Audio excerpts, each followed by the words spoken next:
vino esa violencia por el choque brutal de grupos de crimen organizado disputándose el territorio. Subieron los homicidios, pero finalmente empezó a prosperar, a fructificar todo el esfuerzo, y en 2011, los últimos 2 años de mi gobierno, los homicidios bajaron más o menos un 25%. Y esa tendencia siguió los 2 años siguientes en el gobierno del presidente Peña Nieto. Pero en 2015 se volvió a repuntar. ¿Por qué? Porque abandonaron todo ese esfuerzo. Algo muy importante que habíamos implementado, el control de confianza, el vetting, el polígrafo, por ejemplo, el examen socioeconómico, psicológico, del detector de mentiras, en fin, para los policías, para los fiscales. En Ciudad Juárez los homicidios bajaron 81% desde su pico. En la zona metropolitana de Monterrey bajaron 93% desde su pico. Y así, en fin, yo creo que de seguir con ese esfuerzo de reconstrucción institucional que se cortó no solo de este sexenio pasado, sino del anterior, México ya hubiera liberado ese tema. Ahora se dejó esa estrategia de abrazos, no balazos. Todo vamos a despedir al presidente Calderón con un grandísimo aplauso. Pero bueno, sobre todo quería agradecerle a Felipe su presencia, pues ha sido obviamente una de las personalidades más relevantes en la política en México reciente. A él le conocéis todos y necesita pocas presentaciones, porque aunque es una persona muy joven, ha vivido ya 7 vidas, o sea, aquí no vamos a poder pasar por todo porque nos perderíamos las margaritas, ¿no? Y bueno, aquí empezamos siempre con la misma pregunta. Felipe, ¿por qué escribiste este libro que nos convoca hoy aquí? Bueno, primero muchas gracias, Joaquín, por la invitación de la Fundación Avante y de todos ustedes por venir. Me alegra mucho verlos a todos, caras conocidas, desconocidas, pero bien. Es una inquietud que yo creo que todos tenemos como seres humanos, que es escribir lo que ha pasado en nuestras vidas. Entonces el libro tiene una parte de autobiografía bien importante, que quizá quise escribir hace mucho tiempo. Una parte fue algún día quise escribir la transición vista por dentro, y efectivamente el libro habla en sus primeros capítulos desde que yo era niño, que de la mano de mi padre íbamos a repartir propaganda en condiciones verdaderamente utópicas en un sistema autoritario en México, queriendo construir democracia. Y uno de los capítulos es que me tocó ser presidente del PAN. Ciertamente yo quizá con más años hubiera hecho cosas mejor, pero tenía 33 años cuando fui presidente del PAN, de la mayor oposición en México, y me tocó negociar con el presidente de México, Ernesto Zedillo, la ley electoral que finalmente permitió la alternancia en México y la democracia, que creó al INE como un órgano independiente en manos de ciudadanos y no del gobierno, y que permitió la alternancia a grado tal que Fox ganaría 4 años después la presidencia de la República. Desde entonces quise escribir algo, porque eso se perdió, nadie sabe esta historia. Y luego se combinó con la presidencia, y bueno, entonces quise escribir eso. Y lo segundo es que tengo una vocación académica, aunque no lo crean. He estado en escuelas de políticas públicas, de administración pública, en la Kennedy, de la cual soy egresado, pero también doy clases en muchas partes, en el IE ahora, por ejemplo, un curso que se llama Talking with the President, que hablo de casos importantes para los estudiantes. Yo creo que la política no es un arte de poder, es una vocación de servicio, un deber de servicio a los demás, pero hacer política con conocimiento y tomando decisiones debe ser clave y bien. Y finalmente, Joaquín, perdón que me extienda, yo creo que las decisiones a uno le pagan por decidir a la hora de ser presidente. Y la tragedia es que uno tiene que decidir en condiciones de terrible incertidumbre, ¿no? Si tú supieras el resultado de tus acciones de antemano, sería muy fácil. Pero te pagan por equivocarte, vamos a llamarlo así. Te pagan por evaluar en escenarios muy rápidos y de muy poca información lo que sea mejor para México. Y cuando la decisión es fácil, los de abajo la toman, ¿no? No falta el funcionario que se quiera llevar el mérito, inaugurar una obra, etcétera, repartir un dinero, en fin. Pero cuando son difíciles siempre hay una delegación hacia arriba, ¿no? Esto lo tiene que resolver el presidente. Esto pasa al escritorio del presidente. Y eso me llevó a escribir el libro, básicamente, ¿no? Bueno, ya decía Kennedy, ¿no?, que los éxitos tienen muchos padres y luego... Solo el fracaso es huérfano, ¿no? El fracaso es huérfano. Me imagino que te habrás sentido huérfano hay muchas veces. Sí, porque esas decisiones, además, según explico en el libro, que son difíciles de tomar, siempre tienen consecuencias negativas. ¿A qué me refiero?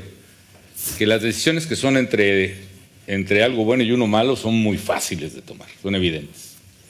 Las que son entre dos bienes, algo bueno y algo mejor, puedes equivocarte, pero todo sale bien. El problema es cuando son entre dos males, ¿no? Que me tocó dos consecuencias negativas, que decir no necesariamente males. Por ejemplo, entre dejar que corra un déficit que puede reventar a la economía del país, como le ha pasado tantas veces en México, o cerrar el déficit, lo cual implica subir impuestos, ¿no? Y esa decisión te la dejan, y con alguien como el cuetero, con alguien vas a quedar mal, ¿no? Pero sí, efectivamente, si el éxito tiene muchos padres y solo el fracaso es huérfano. Cuando algo sale bien, todo el mundo es meritorio. Cuando algo sale mal, fue Felipe Calderón, ¿no? Pregúntele ya saben qué, ¿no? Bueno, tú fuiste un político muy precoz. Tu padre ya había sido político, empezaste muy pronto en la política, ocupaste cargos importantes muy temprano. Pues ya hablas de este tema que yo creo que es muy relevante, que posibilitaste, digamos, empujaste a Zedillo en la reforma electoral, que yo creo que ha sido muy importante para México. Luego estuviste en Harvard, ahí hiciste un pequeño paréntesis y ya aterrizaste un poco para ayudar a Fox en su campaña, y ahí estuviste secretario de Energía en su gobierno. ¿Qué tal fue la relación con Fox? Que intuyo por el libro que, bueno... Pues fue complicada, la verdad. Quizá los dos somos complicados. Somos del mismo partido, éramos del mismo partido, el PAN. Yo era presidente del PAN, ciertamente muy joven, muy difícil, y Fox era un gobernador muy impetuoso, era un candidato natural a la presidencia. Y yo lo que traté de hacer es formar una estructura partidista que permitiera que triunfáramos por primera vez. Yo fui presidente del PAN 96-99, me tocó negociar eso con Zedillo, que no hizo falta presionarlo, yo creo que tenía una convicción democrática. Pero también a cambio de eso, digo en el libro, me tocó apoyarlo en la crisis económica del 96, de la crisis del tequila, ¿no?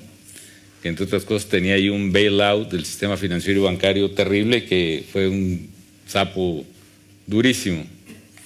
Pero Fox, bueno, ahí había tensión, era alguien poco institucional, no partidista, en fin. Y yo propicié un proceso que le permitió llegar a la candidatura casi en unidad y ganar, y qué bueno. Y luego fui su coordinador parlamentario.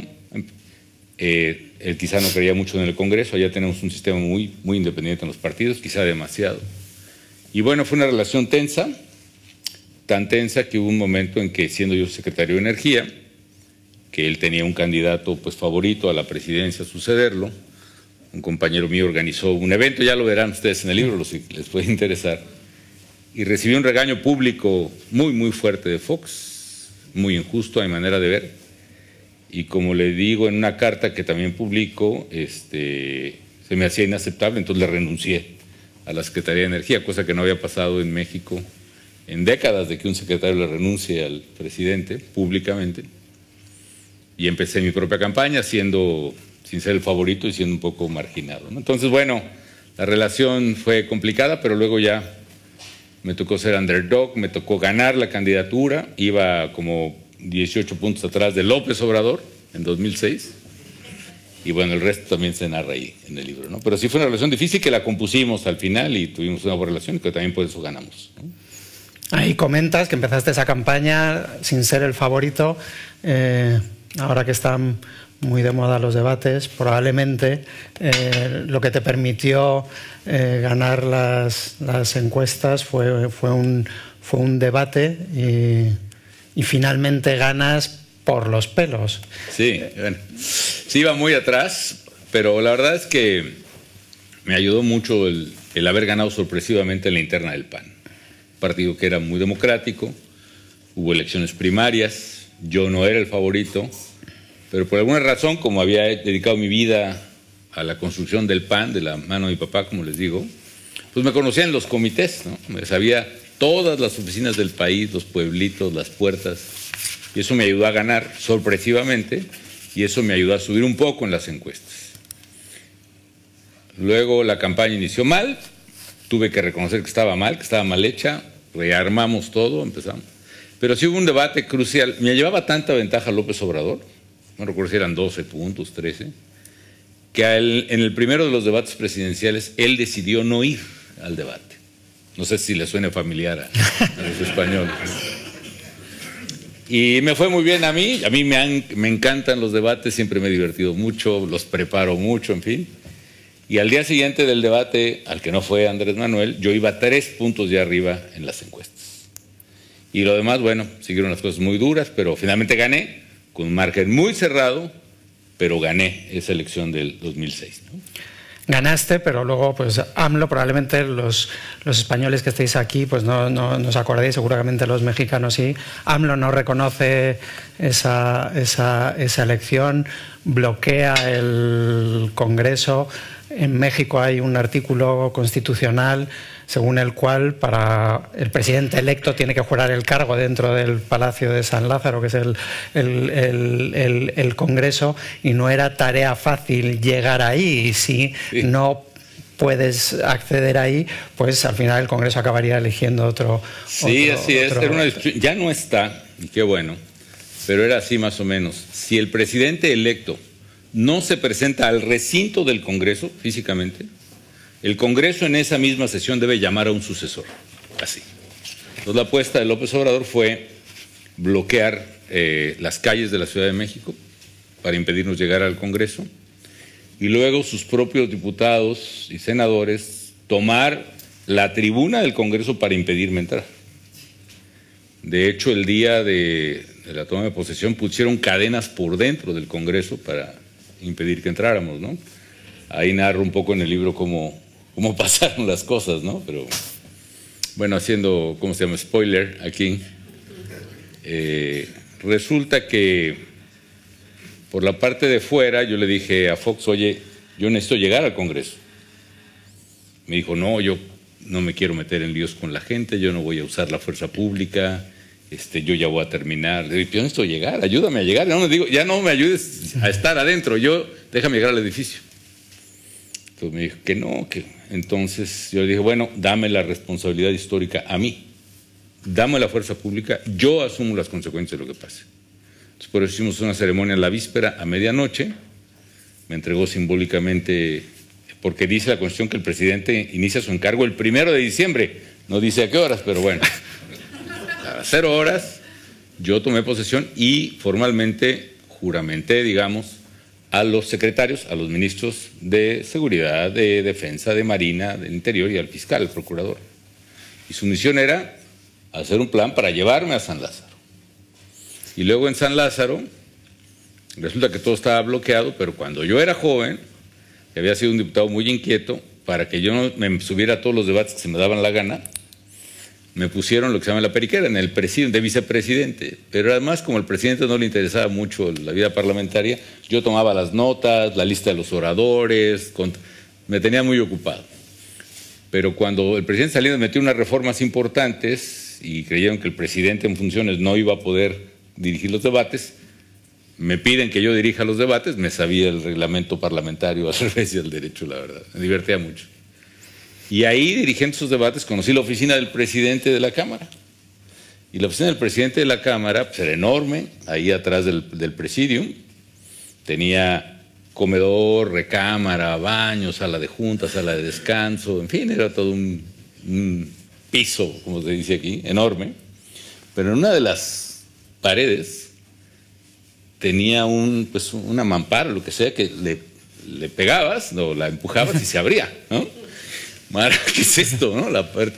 Y esa puerta te llevaba a una sala de prensa exclusiva para el presidente de la Cámara, y después de la sala de prensa, una puerta que llevaba al estacionamiento del presidente de la Cámara.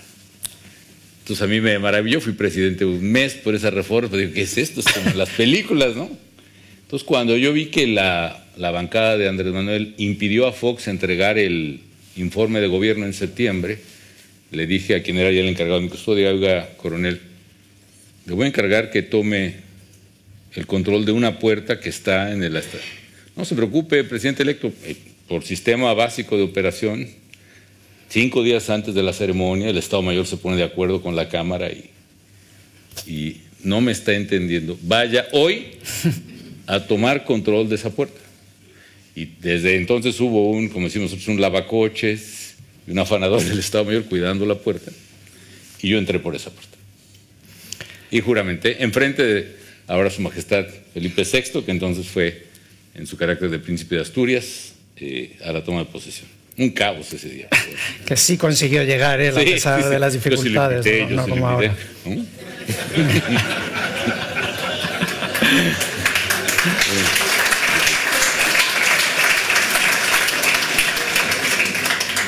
Bueno, ya una vez que tomas mando ahí en plaza, pues te toca una faena nada fácil. A mí, si me dan a elegir un sexenio para gobernar, probablemente no hubiera elegido esos años. Te tocó lidiar, ahora ya nos resulta conocido después del COVID, pero tuviste que lidiar con la fiebre porcina, tuviste catástrofes naturales, pero además heredaste un México después de 70 años del PRI, después de una legislatura de Fox donde no pudo acometer muchas de las reformas. Eso pues había que darle la vuelta y hacer muchas cosas. ¿Cómo se aborda una empresa así tan titánica y por dónde empiezas? Yo ese año, por ejemplo, el 2009, yo le llamo el de la tormenta perfecta, ¿no? ¿Qué tenías? Primero, bueno, una violencia que ya había estallado en México, no por la acción del gobierno, que también hablo en el libro mucho de seguridad, crimen organizado, narcotráfico. Por cierto, la decisión más difícil que tomé fue la de enfrentar al crimen organizado y no evadirlo como era la tradición. Pero estaba este se da por el choque de grupos criminales uno contra otro en una disputa territorial que no existía. Ya en el libro explico por qué, es un poco largo, pero bueno. Teníamos esa violencia criminal, teníamos los desastres naturales, como dice Joaquín, y viene la recesión de 2009, que como ustedes saben, el epicentro fue el mercado doméstico americano, y nosotros éramos el principal proveedor del mercado doméstico americano, los mexicanos. Entonces el elefante cayó y cayó encima de nosotros. Yo veía el ordenador, los datos que me mandaban, y la caída del primer trimestre de 2009 era anualizada a menos 9% anual. Y la del segundo trimestre de 2009, menos 10%. O sea, estaba compactándose la economía mexicana de manera terrible. Y luego en ese segundo trimestre aparece información de que empiezan a morirse jóvenes en los hospitales de neumonías atípicas. Y resulta que había un outbreak, lo que pasó en China ahora con el COVID, pasó en México, en la primera gran pandemia del siglo, que fue el COVID, el H1N1, que me tocó enfrentar a eso, hacer el lockdown, contabilizar, conseguir medicinas, en fin. Pues lo que haces, Joaquín, es primero no lamentarte. Tuve un asesor que me dijo: no, presidente, no se lamente porque acuérdese que a la gente no le gusta que sus presidentes tengan mala suerte. Ni se le ocurra quejarse. Y segundo, enfrentar al toro pues como viene, ¿no? Tienes que ir tomando las decisiones a fondo. Siempre hay que hacer un balance de costos-beneficios. Yo soy más proclive a pensar en el peor escenario siempre. Es decir, si tú vas manejando un avión, no tienes instrumentos para manejar a oscuras, como se dice, y enfrente sabes que tienes una montaña y el 95% de probabilidades que tú pasas arriba, no tienes problema. Yo por ese 5% prefiero subir, prefiero cuidar el peor escenario. Entonces así tomé muchas decisiones, algunas muy controversiales, pero sí fue un año muy, muy complicado. Sí, o sea, de las reformas así que acometiste más en el plano económico político, te tocó pues reforma de la educación, el sistema de sanidad. Tuviste, que es una historia muy curiosa, desmantelar la principal eléctrica que abastecía a México. reforma de energía, o sea... Sí, fue primero la parte económica, que fue muy interesante. Obviamente cuando se te está desplomando la economía, yo me consideraría un economista conservador, estoy en economía llena de ITAM y sí, los equilibrios fiscales son casi mandato obligatorio, pero pues ese año le metimos durísimo al acelerador de gasto y pues yo creo que metí como 3% del PIB de gasto adicional en 6 meses, ¿no? Infraestructuras, gasto, apoyo, por ejemplo, a la industria. Iban a cerrar todas las automotrices en México en recesión. Acordamos con ellas y con los sindicatos de que si ellas acordaban no cerrar y pagar 1/3 del salario de los trabajadores 3 meses, y los trabajadores aceptaban y el sindicato ganar 1/3 menos 3 meses, nosotros pagaríamos el otro tercio.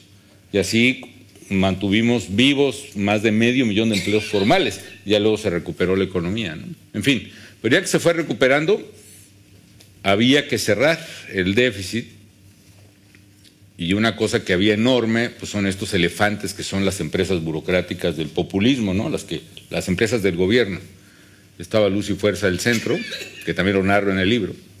Una empresa con 44,000 trabajadores, pero con un contrato colectivo tal que, por ejemplo, si la empresa vendía X kilovatios más hora en un mes, tenían que contratar X número de trabajadores. El sindicato se oponía a los ordenadores porque eran, por la definición, era un sindicato muy ideológico, acababan con el empleo. Entonces, en las sucursales de la compañía no había ordenadores, tenías que llegar a hacer una fila de 2 horas y alguien con una cartulina y un lápiz te corregía tus consumos, tus problemas, es una cosa espantosa. Obviamente una sociedad muy improductiva. Arriba de la factura eléctrica, el subsidio era más o menos de $5,000 millones anuales para una compañía que era... Y además el sindicato había desafiado al gobierno, bloqueó calles con algo que no le pareció, etcétera. Yo dije, además la ley ordenaba cerrarla desde el 73 y nadie lo había hecho. Y dije, vamos a cerrar. Y un día me dice, hago una junta de gabinete, llega el director de Seguridad Nacional y le dice, señor presidente, este es el diagnóstico. Si usted cierra la empresa, primero, el sindicato tiene el control de la electricidad en la zona metropolitana de la Ciudad de México, 25 millones, en total 25 millones de consumidores, 22 en la zona metropolitana, más otros 3 en los estados aledaños. Va a haber un blackout, un apagón tal que usted no puede durar en el gobierno. Segundo, por lo mismo tienen el control del suministro de agua potable en la Ciudad de México. Y si ellos cortan el agua va a haber una crisis tal que es insostenible. Tercero, ellos son 44,000, llegan a movilizar 100,000 personas porque tienen sindicatos muy aliados, es un grupo de izquierda muy fuerte, y usted no tiene capacidad de manejo de masas. Entonces esa manifestación va a llegar directamente aquí a la Casa Presidencial y se va a acabar su gobierno. Entonces, recomendación, haga lo que todos los presidentes anteriores han hecho. No haga nada. Denles lo que pidan, ¿no? Entonces le dije al equipo, bueno, ya entendí por qué no, pero tienen un mes para venir y decirme cómo sí podemos cerrar la empresa. En realidad yo quería negociar mejor con el sindicato, para ello quería mejorar mi BATNA, ¿no? La mejor alternativa a un no acuerdo. Y para mejorar el BATNA tuvimos que mejorar las posibilidades, los chances del gobierno para poder intervenir la compañía. Entonces hicimos una serie de cosas que ahí narro en el libro. Hijo, pero sí fue toda una odisea. La compañía se cerró, 44,000 trabajadores, en un operativo sorpresa que la tomamos justo el sábado que México estaba derrotando a El Salvador con su pase al Campeonato Mundial de Sudáfrica. Lo que pensábamos que se iba a tomar en 6 horas, con mucha tensión, lo pudimos tomar en 3 horas, las instalaciones sin violencia. Los líderes del sindicato estaban en una boda larga, mexicana. En fin, ya luego les pagamos a cada trabajador 2 años y medio de salario, en promedio, de indemnización. Pero en 3 meses salió el gasto de la indemnización. Oye, ahí cuando ya te tocó...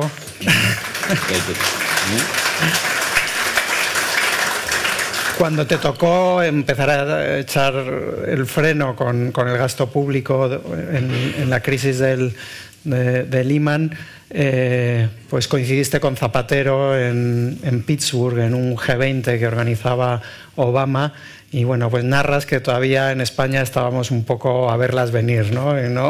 Bueno, sí, efectivamente, el presidente Obama organizó el G20 en plena crisis, y los mensajes, los comuniqué, que se llaman los boletines finales, decía algo que venía diciendo las reuniones del G20: hay que estimular la economía, hay que seguir con las medidas contracíclicas para levantar los empleos, en fin, lo que es una política keynesiana, ¿no? Nosotros habíamos hecho eso ciertamente los 9 primeros meses de 2010, 8 primeros meses, y había sido muy difícil, pero ya cuando vimos que los números venían mejor, todavía muy negativa la economía, en recesión, pero menos, digamos, que venía levantándose la economía, ahí con el gran equipo económico que tenía, con mi secretario de Hacienda, que era Agustín Carstens, que trabajó aquí para el querido Paco Gil en su tiempo.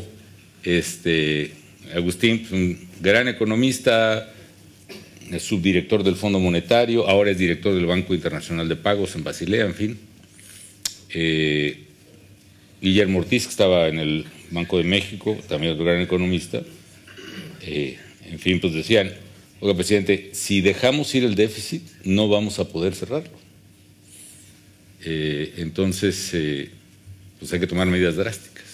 Cosa que nos pudo haber costado la elección de 2009 quizá, pero de 2012, perdón, pero sí, para cerrar el déficit había que hacer una receta muy vieja de las abuelas, ¿no? Que es subir ingresos y bajar gastos, ¿no? Subir impuestos y cortar gastos. En fin, cuento esto porque a eso vino Luz y Fuerza, porque cuando el acuerdo que proponían era: hay que seguir con las políticas expansivas, contracíclicas, porque no ha salido de la economía. Yo dije: ¿sabe qué? Nosotros no vamos a apoyar el comunicado, porque nosotros sí vamos a tener que cerrar el déficit, y pronto. Y José Luis Rodríguez Zapatero, con el que además debo decir que tenía una buena relación, dice: presidente, pero oye, no hay problema hay que seguir. Pues la verdad, presidente, yo ya he visto unas crisis terribles en México de deuda, de déficit, de evaluaciones, de defaults, y yo no quiero dejarle a México siquiera la posibilidad de mercados nerviosos que crean que no vamos a cerrar nuestro déficit, no vamos a pagar. Nosotros vamos a cerrar ya el déficit, no podamos. Y no voy a acompañar el comunicado, porque desde ahora quiero dar señales de que somos responsables y que vamos a hacer. No te preocupes. Bueno, pues allá tú, decía el presidente, España es una economía muy fuerte, aguanta eso y más, vamos a aguantar muchos años, nosotros vamos a seguir y por supuesto vamos a sacar adelante. Y ya, pues bueno, pues suerte, compañero. Bueno, cuatro años más tarde te tocó a ti organizar el G20 en Los Cabos, y ahí estábamos todavía nosotros arrastrando los pies. Sí, a los meses de esa reunión con Zapatero se vino el colapso la caída de muchos economías, no caída, pero la tambaleo de economías, de luego Grecia primero, pero España, Italia, Irlanda. Hubo ese año 2010 en que el riesgo país México era menor que el riesgo país de España, de Italia y de Francia. Es decir, en ese año de crisis logramos colocar un bono a 100 años, un bono de deuda mexicana, el único caso que hay aparte de un bono chino, ¿no? Ahí le recomendaste a Rajoy que solicitara el rescate, pero Rajoy ya lo conocemos bien. Bueno, pasó esto, la verdad es así, ¿no? Estaban muy nerviosos los mercados, ustedes recuerdan,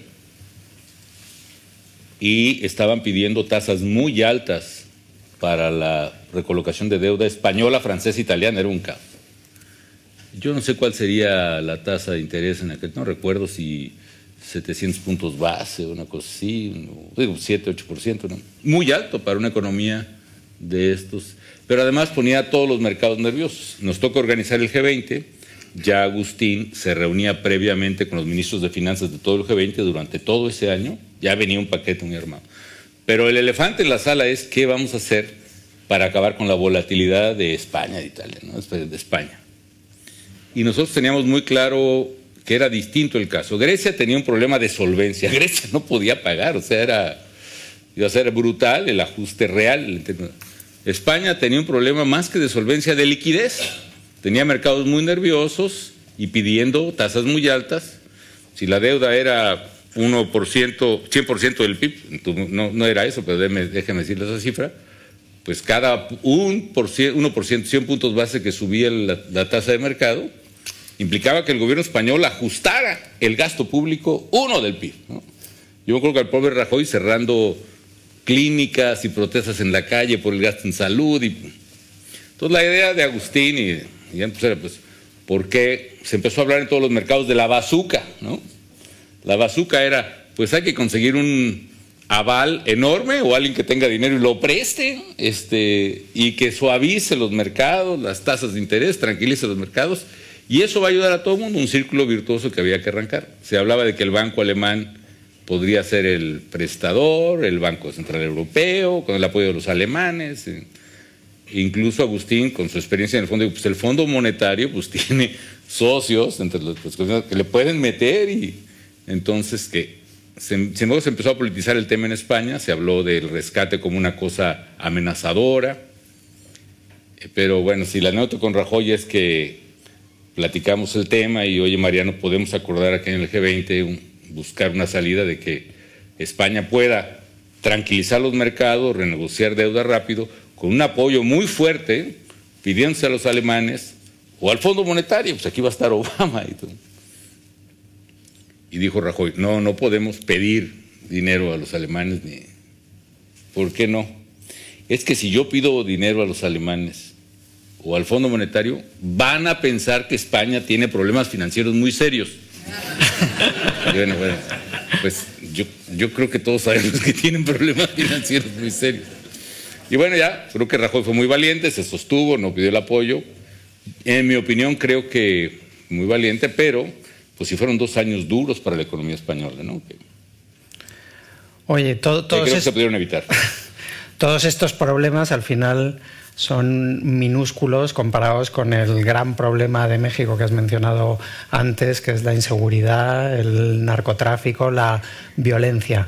Ahí tu estrategia, la explicas muy bien en el libro, yo creo que está muy mal entendida, digamos, porque todavía te echan mucho la culpa por enfrentarte al narcotráfico. Yo creo que sería bueno que nos explicaras un poco las razones, cómo había cambiado también el modelo de negocio del propio narcotráfico. Ya no era solamente un paso de la droga hacia Estados Unidos, sino que ya había mutado en otra cosa, sí. Y era necesario aplacarlo. Sí, es un tema que fallamos en explicarlo. Yo por eso también escribí el libro, tratando de explicar este problemón. Pero ¿por qué empieza la violencia, homicidios tan fuertes, tan crueles? Es complejo. Una razón es el cambio de modelo de negocio que yo llamo de narcotráfico, que era traficar a Estados Unidos, a narcomenudeo. Es decir, en el narcotráfico es un negocio exportador, donde el valor agregado está en la logística de transporte. ¿Cómo pasas una tonelada de Acapulco a Tucson, ¿no? Y llevas un camión, dos, lo ocultas. Cuando la economía mexicana empieza a ser una incipiente economía de clase media, con mayor capacidad de consumo, el efecto ingreso, digamos, es que crece la canasta de consumo del mexicano, se empiezan a vender, pues a comprar teléfonos celulares, refrigeradores o frigoríficos, en fin, automóviles, vuelve el crédito a México después de que la inflación lo había impedido. Paco, además, fue cuando se restableció el crédito realmente a nivel doméstico. Entonces, el consumidor mexicano, la canasta, el efecto ingreso es que todo el mundo consume más y México también empieza, desgraciadamente, a consumir drogas. Entonces, el negocio no es solo transportar 1 tonelada de cocaína de Acapulco a Tucson. El negocio es 1 tonelada de cocaína a Tucson y distribuir otra tonelada de cocaína en Acapulco, en los bares y en los antros, como decían. Y claro, ¿cuántas bolsitas de 1 gramo de cocaína necesitas tener para vender 1 tonelada de cocaína? A ver, un voluntario. 1 millón. 1 millón de bolsitas. 1 millón de bolsitas al mes. Entonces, distribuir ese millón de bolsitas en Acapulco te implica un negocio distinto. Ya no es un negocio exportador, es un negocio de retailing, es un negocio de punto de venta. No es vender café en costales, Juan, es un Starbucks. Y para controlar el punto de venta, el crimen tiene que controlar físicamente el punto de venta. Entonces se vuelve de una disputa, de un problema de rutas de tráfico a Estados Unidos a un problema de disputa territorial, lo que genera la violencia en México y en América Latina, porque está pasando ahora en Brasil, en Ecuador, en Argentina. No es la acción del gobierno, es la disputa territorial por mercados controlados por la violencia. Y bueno, y hablando de la estrategia es, ¿cómo enfrentas eso? No es simplemente, hay toda una teoría sobre solución de mercado que no voy a entrar en eso, pero no es dejándolos que hagan lo que quieran, porque entonces el crimen organizado se apodera de tu sociedad, es lo que se llama la captura del Estado, que está peor. Se va apoderando de territorios, pero también de la policía, del alcalde, del gobernador y del gobierno completo. Esa captura del Estado es la verdadera amenaza a la seguridad nacional. Ahora, estrategia, yo solo creo que con matices, con errores, con insuficiencias, pero solo hay 3 ejes. Primero, en el dilema que es ético además, enfrentar o no enfrentar a los criminales, hay que enfrentar a los criminales, con todo el peso del Estado. No los puedes dejar apoderarse de tu sociedad. Es un tema ético, además que es una obligación legal y constitucional. Yo sé que aquí en España suena ridículo que se plantee ese debate, pero en México prevalece la idea de que no hay que enfrentar a los criminales, de que el error es haberlos enfrentado. Y la verdad, cada vez que los dejan, avanzan y se comen a la sociedad. Segundo eje, es construir instituciones de seguridad y justicia confiables y eficaces. Las instituciones policíacas, las fiscalías en México, los jueces, tienen una estructura atrasada ya en el año 2006, por lo menos 20 o 30 años, y se atrasó más con esa nueva circunstancia. Hubo otro factor que mencioné en el libro. En 2005 concretamente, se extinguió una ley que había logrado pasar Clinton en el Congreso, la Assault Weapons Ban, la prohibición de las armas de asalto. Se extingue la ley en 2005, a partir de 2006. Las armas de asalto se pueden vender AR-15, AK-47, granadas, lanzamisiles, en las tiendas de armas de Estados Unidos. Tú eres ciudadano americano, llegas y compras 50, 100, 150 fusiles, granadas, lanzamisiles. Y claro, eso provoca un desequilibrio en favor de los criminales contra policías que traen un revólver 38, porque esa es la tradición del pueblito de Pueblo Nuevo, Durango, y un día a los 15 policías que hay ahí les llegan 12 camionetas Suburban con hombres armados con hasta los dientes y se apoderan del pueblo. Entonces, escalar las capacidades, la confiabilidad de las instituciones. Yo insisto que si hubiera en México 32, uno por cada estado, comunidad, policías y fiscalías confiables y eficaces, ese día cambia la suerte de México, ¿no? Y tercero, reconstruir el tejido social. Yo creo que esa obra, nosotros avanzamos mucho en el terreno federal, muchísimo. Se crea una policía nueva, la dotamos de capacidades de investigación científica, y usamos tecnología, state of the art, de tecnología de manejo de datos, inteligencia, no sé, en mis tiempos la inteligencia era la natural, pero bueno, digamos, manejo de datos es importante, ¿no? Me acuerdo que con el presidente Bush, que me tocó a mí el presidente Bush y el presidente Obama, que le pedíamos apoyo para hacer este esfuerzo.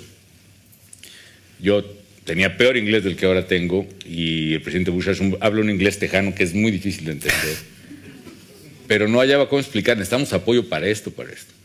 Y hasta que le dije, oiga, presidente, ¿usted se acuerda del programa 24 horas con Jack Bauer? Yes, I do. Well, I want all the toys. Quiero todos los juguetes, por favor, ¿no? Y sí, efectivamente, empezamos a tener cámaras, registros, balística, pruebas dactilares, registros, en fin, muchas cosas, ¿no? Yo creo que es por ahí. Se interrumpió su esfuerzo. Todo es culpa de Calderón, la guerra de Calderón, etcétera, etcétera. Yo nunca hablé de guerra contra el narco, por cierto. Es un sello ahí que me pusieron muy negativo porque, pues, ¿quién está en favor de una guerra, no? Yo estaba por una estrategia de seguridad. Creo en el Estado de Derecho.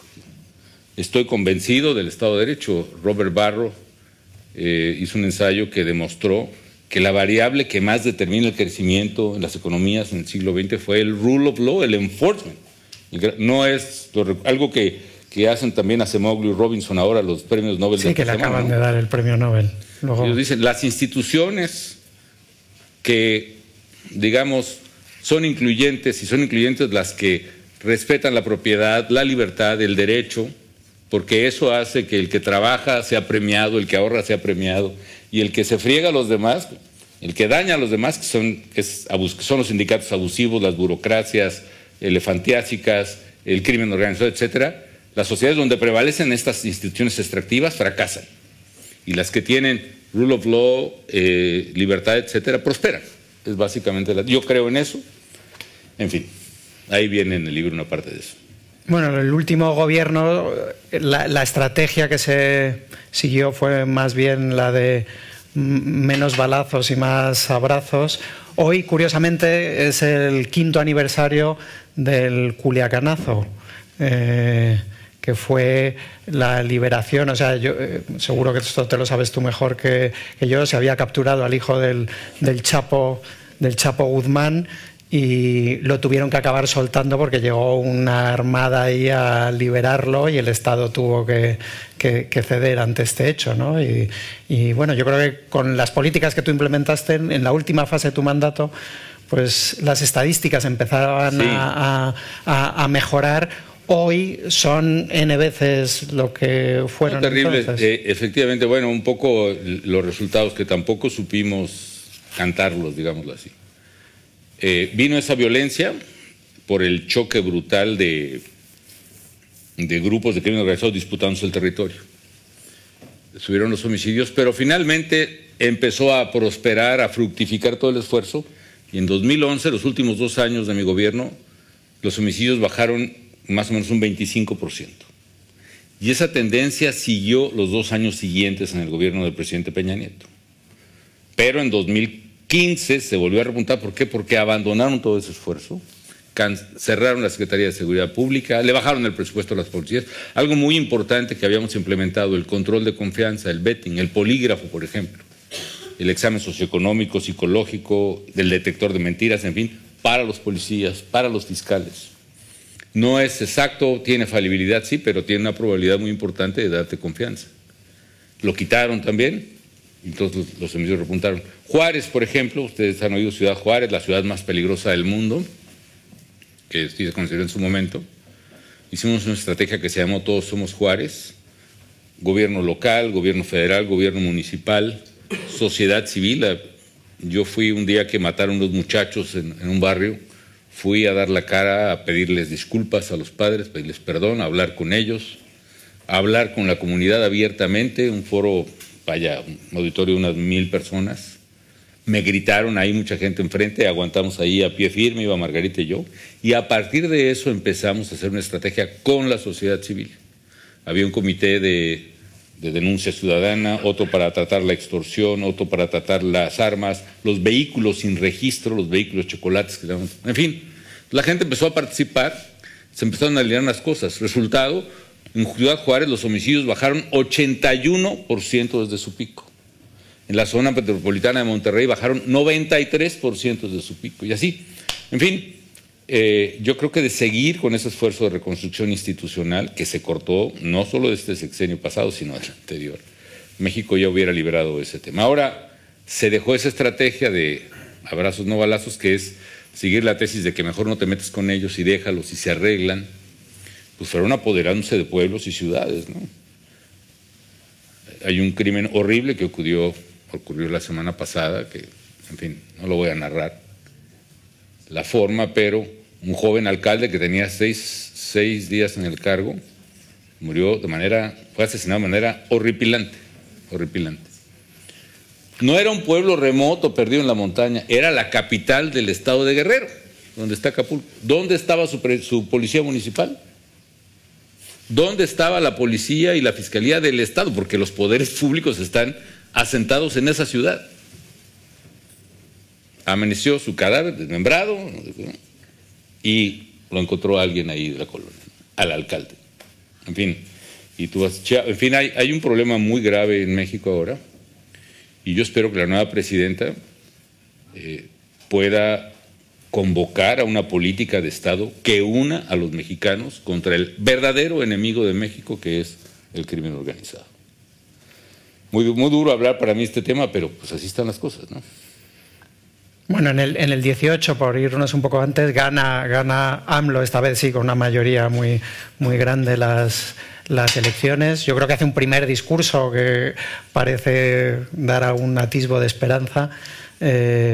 Luego es un poco contradictorio. Por un lado, se revierten muchas de las políticas que económicamente pues habían funcionado en México. Por otro lado, sale de su presidencia con índices de popularidad muy grandes. Es lo que tiene el populismo, ¿no?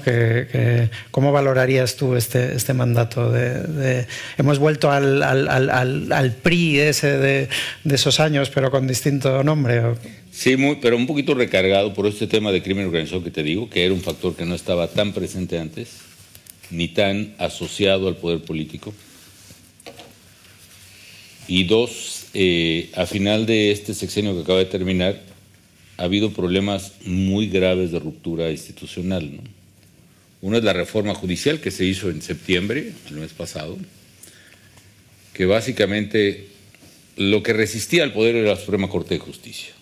Amparaba, protegía, aplicaba la ley, se le oponía a las decisiones de poder. Y pues en un acto creo que de venganza del gobierno saliente, hacen pasar una ley con una mayoría aplastante, que además se integró de una manera muy discutible, y entonces se van a destituir todos los jueces, todos los magistrados y todos los ministros de la Suprema Corte de México, todos para ser ahora electos por el voto popular, que el pueblo decida quiénes son los ministros y los magistrados. Y para decir quiénes son los primeros en salir, hace 4 días en el Senado, dijeron, pues mejor vamos a hacerlo parcialmente, sí, gradualmente, la mitad primero y la otra mitad el siguiente. ¿Y quiénes salen primero? Entonces sacaron una tómbola, una lotería, para decir qué jueces y qué magistrados se van. Muy denigrante para ellos, porque ya tenían los muchachos carrera, estos jueces nuevos ya estaban con el modelo que habíamos creado, carrera judicial, concursos por oposición, transparencia, etcétera, etcétera. Y la otra es que el poder dejó de obedecer las órdenes de la Corte.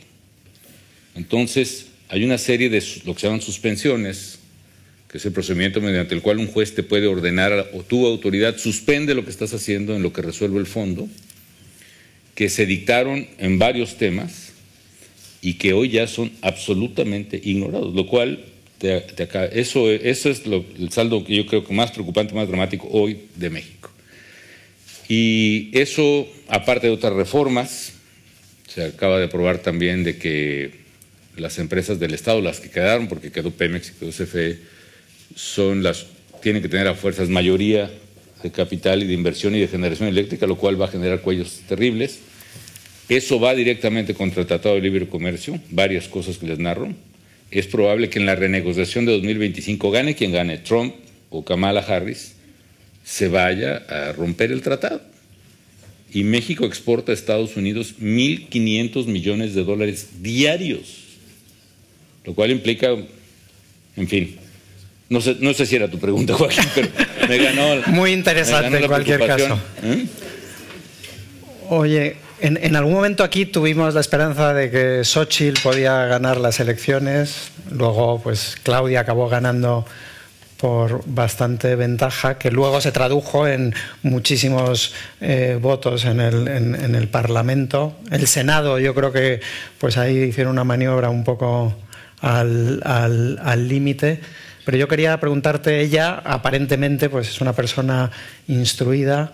Dicen que los delfines tienden a darse la vuelta. Lenín Moreno en Ecuador pues se dio la vuelta, que era el delfín de Rafael Correa.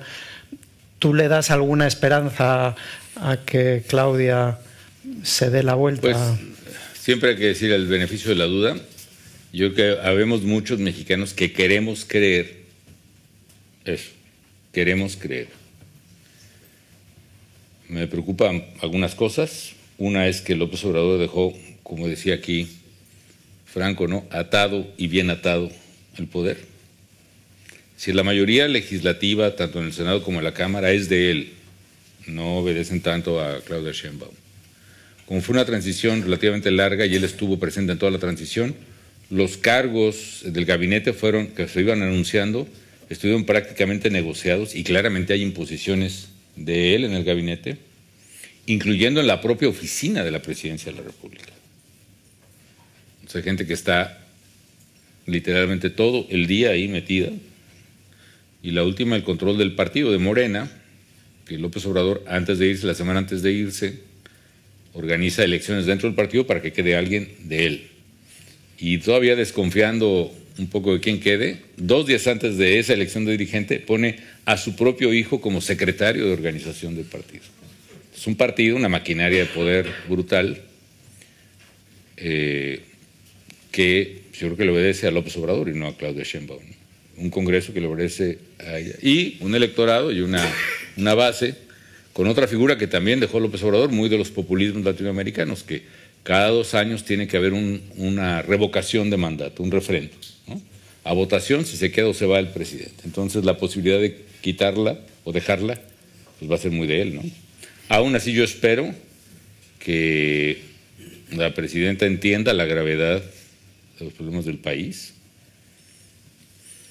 y pues ojalá cambien las cosas, ¿no? Bueno, no sé si empezó con buen pie, por lo menos con respecto a España, siguió el guión del buen populista, buscar un enemigo externo y bueno, pues nuestro rey Felipe VI, que había asistido yo creo que a todas las tomas de posesión de presidentes en México, pues de repente no fue invitado. Realmente el buscar los culpables, el agravio del pasado, pues es un clásico. Olvídate tú también, lo de los españoles pasó hace ya muchos años, lo tuyo es de hace 12, te van a seguir echando la culpa de muchas cosas. Sí, bueno, es un ejemplo muy ilustrativo. Yo creo que esas invitaciones las arma la Cancillería saliente. Y claro, como López Obrador se echó ese pleito totalmente absurdo, ¿no?, de pedir disculpas, etcétera, muy en el libreto, como es populista. La estrategia del populista, ¿ustedes cuál es, no? Saben ustedes cuál es, ¿no? Que es divide y vencerá literalmente. Tú divide la sociedad en 2 y ponte del lado más grande, ¿no?, como líder. Entonces ha dividido a los mexicanos en los fifís, los ricos, los pobres, ¿no?, los indígenas versus los españoles, cuando todos tenemos raíces. Yo me siento muy orgulloso de ambas raíces. Tengo una bisabuela 100% purépecha y también tengo raíces, como todos los mexicanos, muchos mexicanos, la mayoría hispánicas. Me siento muy orgulloso de mi lengua, que no la considero la lengua de los españoles, mi lengua, creencias, cultura, etcétera. En México es así. Pero a la hora que empiezas a sembrar la división y te pones del lado de los sufridos, de los explotados, pues es un truco populista muy, muy barato y muy peligroso, ¿no? Yo creo que además hay que, por cierto, tampoco creo que sea una estrategia reivindicar o acabar con la leyenda negra de la presencia de España en la conquista y la colonia, creando una leyenda rosa.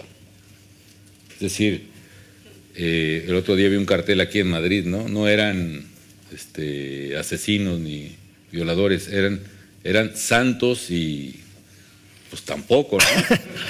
Tampoco. La verdad es que hubo de todo, hubo muchos abusos. En mi caso, en Michoacán, creo que los mejores ejemplos de las dos cosas. Por una parte, el primero oidor es Nuño de Guzmán, un militar que llega y tortura y mata, traiciona los acuerdos que había tenido con los purépechas. Por cierto, porque los purépechas en mi tierra es la única civilización prehispánica que jamás se sometió a los aztecas. Nunca nos dejamos. Cuando llegan los españoles, llega Nuño, hace un armisticio, hace un acuerdo con los purépechas. Y claro, los traiciona y a la hora de buscar oro, etcétera, y en la ribera del lago de Pátzcuaro, pues hace realmente muchos abusos. La reina Isabel, que oye las quejas contra Nuño Guzmán, lo quita y manda a la segunda audiencia a su paisano, yo creo que amigo de la infancia, Vasco de Quiroga, paisano de Madrigal de las Altas Torres. Y Vasco de Quiroga llega a sus 60 y tantos años, le relata a su amiga, que era el abogado de la reina en Marruecos, en África, le relata a la reina cómo están las cosas. A Vasco lo nombran sacerdote y obispo en 15 días, ¿no? Y transforma la vida de los indígenas. Y yo digo que Vasco es el mejor rostro de España en América. En fin, son muchas cosas, pero voy al punto. Yo creo que España y México no debemos caer en el señuelo de esta polarización.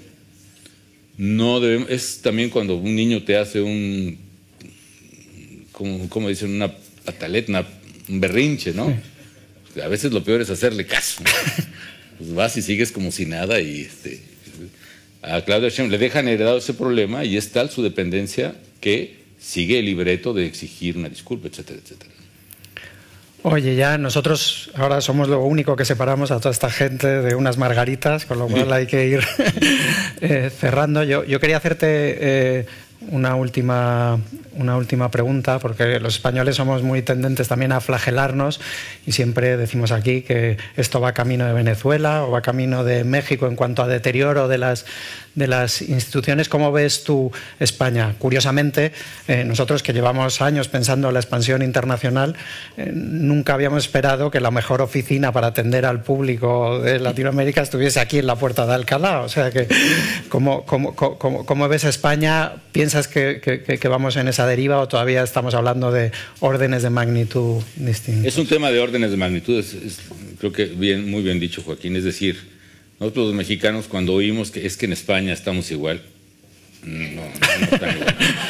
No están igual, ¿eh? No están igual. O sea, es que aquí también está polarizando. No sabes lo que es el nivel de odio, de insulto, de agresión física en la calle, etcétera, a la que está llegando México. De corrupción, de crimen, en fin, no. Pero, cuidado porque sí puede ser la misma carretera, ¿eh? Lejos, muy lejos a lo mejor, ¿no? Estamos hablando de no sé, estando en Galicia y queriendo llegar hacia la Unión Soviética, pero la carretera hay, cuidado con la carretera, ¿no? Yo creo que la polarización española es peligrosa para los españoles. Yo sí creo que hay que evitar que el ruido de la polarización llegue a un nivel tal que ya no puedan hablarse ni entenderse. Dos, creo que el sistema electoral español está dañado y que tenía que haberse arreglado antes. Es decir, debe haber habido un acuerdo entre los partidos de centroizquierda, centroderecha, PSOE y PP, para cambiar el sistema, y que el presidente fuera electo no por mayoría parlamentaria, sino por mayoría de segunda vuelta electoral directa. Porque este sistema lo que hace es favorecer los extremos. Es un tema de, si me acuerdo de mis clases acá de los itamitas, ¿no? Pero, ¿no? De costo marginal, ¿no? El costo de la última unidad. Y resulta que el costo marginal, el costo del último voto del Congreso, es mucho más caro que el primer voto de cualquier ciudadano de Madrid o de Extremadura. Es carísimo y eso provoca una desigualdad brutal en términos de democracia. El voto debe ser igual. ¿Por qué? Porque entonces lo que está favoreciendo este sistema es erosionar el centro y fortalecer unos extremos que pueden tirar tanto que pueden quebrar. No lo veo cerca, ni a mediano plazo, pero cuidado con no frenar en esa carretera que tarde o temprano puede llegar. Ahora, España es un país muy desarrollado, alto ingreso per cápita, un nivel de desarrollo mucho mayor, tiene Europa atrás, hay prácticas institucionales ancestrales, entre ellos el Estado de Derecho, en fin. Aquí se le hace caso a los jueces, a los fiscales, en fin. Bueno, es lo que yo veo, espero equivocarme. En América Latina no, en América Latina sí tenemos problemas muy tristes que espero que puedan componer algún día. Pues yo creo que es el momento de ir terminando. Yo me pasaría aquí todavía un rato largo hablando contigo, que me divierte mucho conversar sobre México.